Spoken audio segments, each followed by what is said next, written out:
আসসালামু আলাইকুম ওয়া রাহমাতুল্লাহি ওয়া বারাকাতুহু।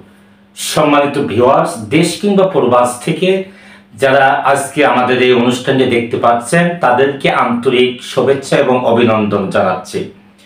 সম্মানিত ভিউয়ার্স, আজকে আপনাদের সামনে পবিত্র কোরআনুল কারীমের সূরা তাওবার 111 নং আয়াতের ব্যাখ্যা উপস্থাপন করব। ওয়া মা তৌফিকি ইল্লা বিল্লাহ। আউযু বিল্লাহি মিনাশ শাইতানির রাজীম। বিসমিল্লাহির রহমানির রহিম। ইন্নাল্লাহা আশতারা মিনাল মুমিনিনা আনফুসাহুম ওয়া আমওয়ালাহুম বিআন্না লাহুমুল জান্নাহ।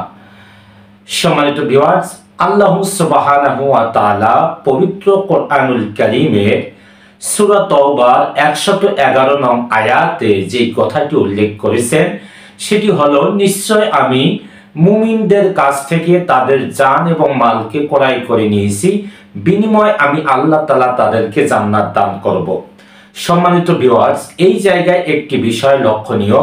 আল্লাহ সুবহানাহু ওয়া তাআলা সাধারণভাবে সকল মানুষের কাছ থেকে জান এবং মালকে ক্রয় করেছেন এমনটা না। আল্লাহ তাআলা এখানে মুমিনদের, কেবলমাত্র শুধুমাত্র মুমিনদের কাছ থেকে তাদের জান এবং মালকে ক্রয় করেছেন।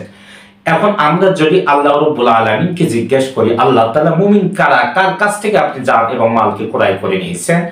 আল্লাহ সুবহানাহু ওয়া তাআলা পবিত্র কোরআনুল কারীমের সূরা আনফালের মধ্যে বলছেন, ইন্নামাল মুমিনুনা আল্লাযীনা ইযা যুকিরাল্লাহ ওয়াজিলাত কুলুবুহুম ওয়া ইযা তুলিয়াত আলাইহিম আয়াতুহু যাদাতুহুম ঈমানাও ওয়া আলা রাব্বিহিম ইয়াতাওয়াক্কালুন।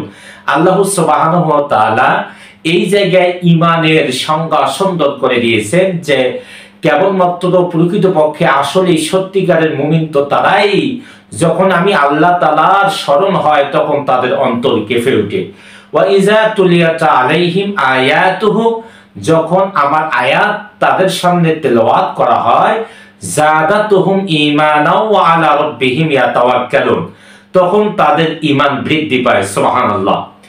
আম্মা জান আয়েশা সিদ্দিকা রাদিয়াল্লাহু তাআলা আনহা হতে একটি হাদিস বর্ণিত রয়েছে।